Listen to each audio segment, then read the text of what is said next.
नमस्कार। तुला राशि के लिए दुर्गा पूजा में क्या क्या सावधानी रखनी चाहिए और तुला राशि पर कौन सा ग्रह इफेक्टिव है और कौन सा ग्रह इसका ज़्यादा प्रबल होता है, इसके अलावा पूजा में किन किन बातों का विशेष ध्यान रखना आवश्यक है।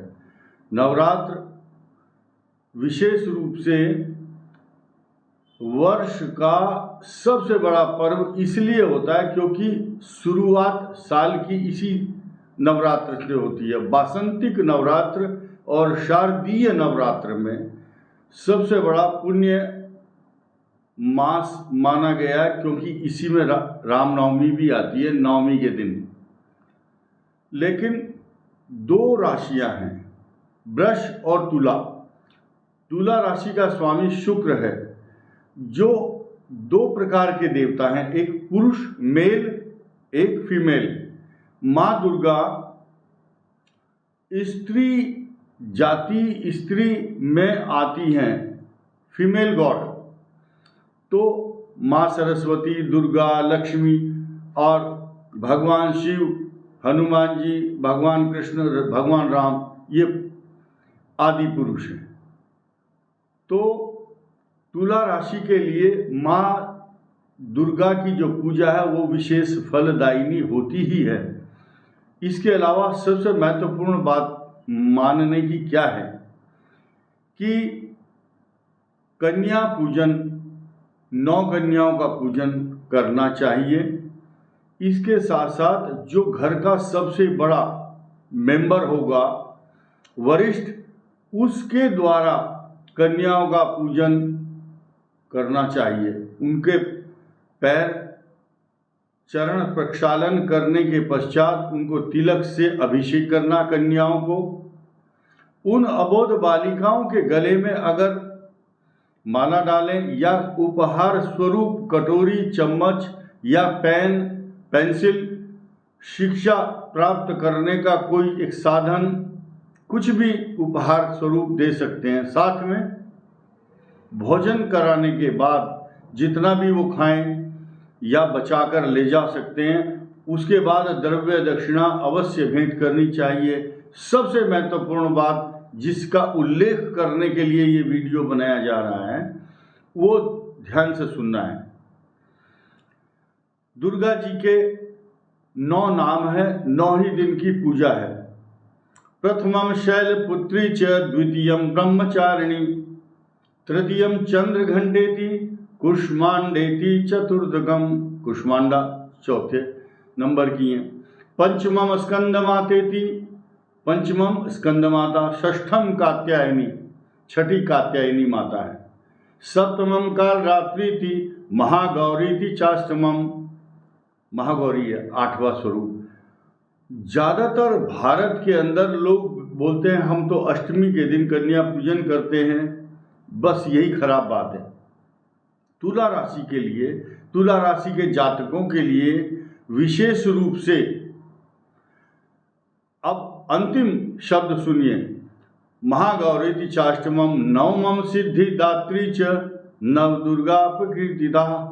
जब नवरात्रि है तो नवमम सिद्धिदात्री, जो सिद्धि देने वाली है, उसका पूजन नहीं करते। अर्थात 9वें दिन कन्याओं का पूजन करने के बाद स्वयं भी प्रसाद भक्षण करके माँ का आशीर्वाद लें। नवमम सिद्धिदात्री, जब समस्त रिद्धि सिद्धि और समृद्धियों की प्रदाता माँ दुर्गा की पूजा जब 9वें दिन करेंगे तब आपकी पूजा संपूर्ण मानी जाएगी। अन्यथा उस पूजा का समापन आप अष्टमी में करेंगे तो वो अधूरापन आपके जीवन में रहेगा। पूजा करनी है तो संपूर्ण ढंग से करें, नियम से करें और तरीके से करें।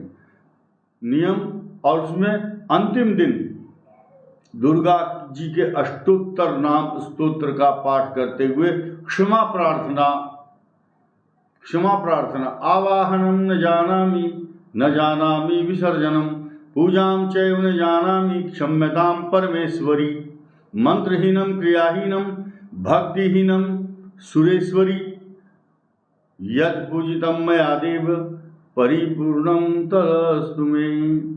हम मंत्र नहीं जानते, आवाहन और विसर्जन नहीं जानते, जैसे भी जिसकी भी पूजा 9 दिन तक हमसे हुई उसको हम आपको समर्पित करते हैं, और हमें अगर त्रुटि हुई हो पूजा में तो उसको क्षमा करें।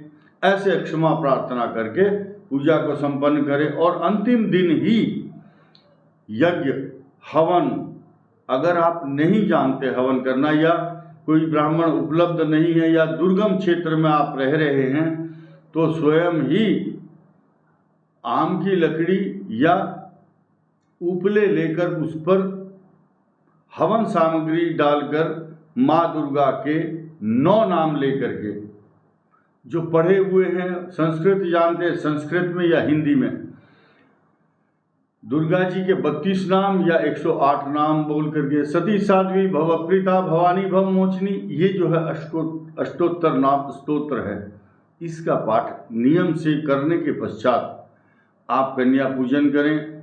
नारियल चने को उबाल करके या हलवा बनाएं, ड्राई फ्रूट डाल करके, शुद्ध घी का बच्चों को, कन्याओं का पूजन करना चाहिए। एक बहुत बड़ा ऐतिहासिक नियम है भारत के अंदर।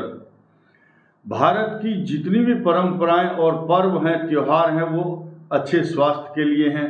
जैसे कि नवरात्रों में व्रत रखना है, तो अगली जो ऋतु आ रही है ग्रीष्म ऋतु, उसमें अपना स्वास्थ्य अच्छा रहे, अगली जो ऋतु का जो अन्न होगा वो हमारे शरीर के अनुकूल रहे, इसलिए 9 दिन तक अन्न नहीं खाना है, इसलिए व्रत करने का विधान है। और कन्याओं का जो पूजन करने का विधान है वो ये है कि जो सबसे वरिष्ठ व्यक्ति परिवार का जो कन्याओं का पूजन करता है,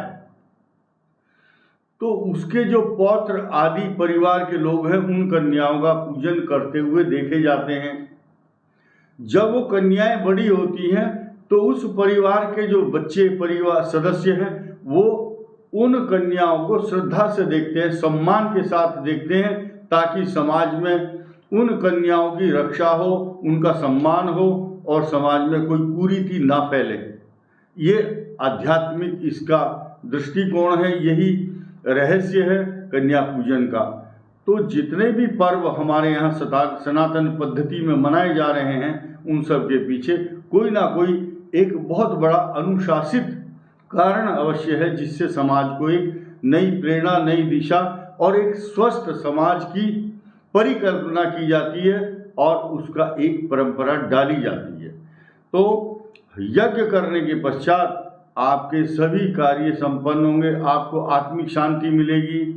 और तुला राशि के ऊपर अभी जिस प्रकार से ग्रहों की कृपा हो रही है, आगे भी इसी प्रकार, क्योंकि तुला राशि के 5वें भाव में शनि विराजमान है, जो ज्ञान, बुद्धि, विवेक और इनकी प्रगति में सहायक है।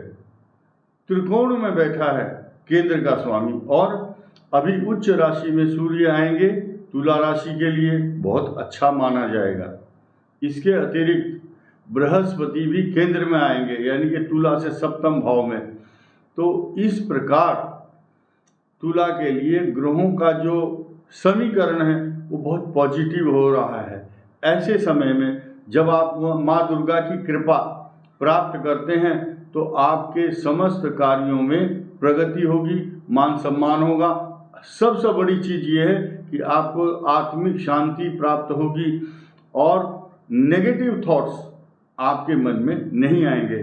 तो इसी शुभकामनाओं के साथ सभी भाइयों को और बहनों को मेरी शुभकामनाएं। धन्यवाद, नमस्कार।